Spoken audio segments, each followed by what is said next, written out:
Hello, I'm Sonali Powar. In this lecture, we are going to see the concept of flowchart. In that, first we will see the definition of flowchart. Flowchart is a pictorial representation of process or algorithm. So in flowchart, we are going to use the different symbols or shapes to represent the different actions. And these symbols are connected by using solid line with arrow. Now we can say that using flowchart, I can represent any problem symbolically. Also, flowchart shows the flow of your process. What are the input of that process? What is the output generated by that process? What decision we had take in that process? What are the operations we had did in that process? So all these things can be shown by using the flowchart. So there are the two types of flowchart. One is a program flowchart and second one is a system flowchart. In that, first we will see program flowchart. Basically, program flowchart is used by programmers. Suppose you draw the flowchart to check whether given number is prime or not. This is the example of the program flowchart. So, program flowchart shows the logic flow, operations performed, and also program structure.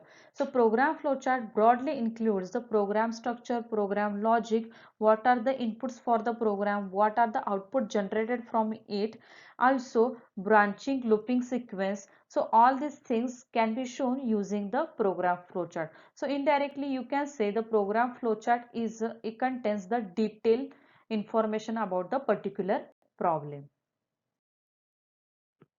Next, we will see system flowchart. The system flowchart is used by the system analyst. The system flowchart shows the what are the subsystems, what are the output generated from that subsystems, what are the input required for that subsystems. So it gives me the broad idea about my particular problem. It do not contain any detailed information. It contains only what are the subsystems involved in my problem.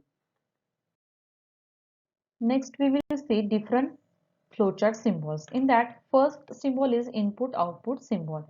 Suppose you are taking any input from the user and you are displaying some output to the user. So such a type of actions can be represented using this symbol. Next one is a process symbol. Suppose you are doing any process, any calculation, such a type of steps can be represented using this rectangle symbol. This is called as a process symbol. Next one is a terminator. This symbol is called as a terminator. To represent start and stop action of your flowchart, you can use this symbol.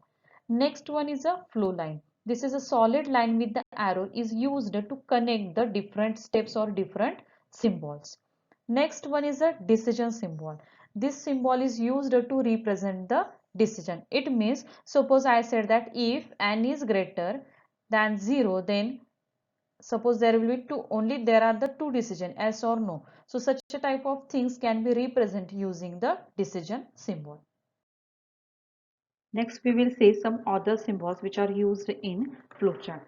First is a predefined process symbol. Suppose you are using some predefined process in your flowchart, that time you can use this symbol to represent predefined process. Suppose you are reading some document or you are using some document, in that case you can use this document symbol, and in case suppose you are using multiple documents, that time you can use this symbol to represent the multiple documents. Now next one is a connector. This connector is used to jump from one step to the another step. Now next one is a off page connector. This symbol is used to show the continuation onto the next page. Now next one is a magnetic disk. Suppose you are using or reading some data or writing some data into the disk, that time to show such actions you can use this magnetic disk symbol. Next, we will see what are the advantages of the flowchart. In that, first advantage is the communication. Through the flowchart, I can easily communicate the logic of my system or logic of my process. Second advantage is the effective analysis. So through the flowchart, I can easily analyze the process. Easily, I will get to know about the what is the process. Next advantage is I can use this flowchart as a good documentation which will be useful when we are actually developing our system. Next one is the efficient coding. So flowchart is act as a guide when you are actually writing the code for that particular problem. Now next one is a proper debugging. So with the help of the flowchart, I can easily debug the process if any error occurs. Now last advantage is the efficient program maintenance. So this flowchart is also helpful in the maintenance. Next we will see what are the disadvantages of the flowchart. In that, first disadvantage is a complex logic. Suppose you try to draw the flowchart for the complex logic, then it is a very difficult to put that complex logic into the flowchart. Now next one is the alteration and modification. It is a very difficult in the flowchart to do the alteration and modification. Sometimes you require to redraw the flowchart completely. So it will waste our time. Now next one is a reproduction. Now in the algorithm we just write the or we just type the steps, but in the flowchart you have to draw the symbols also which represents the different action. So reproduction of the flowchart is a difficult than the algorithm.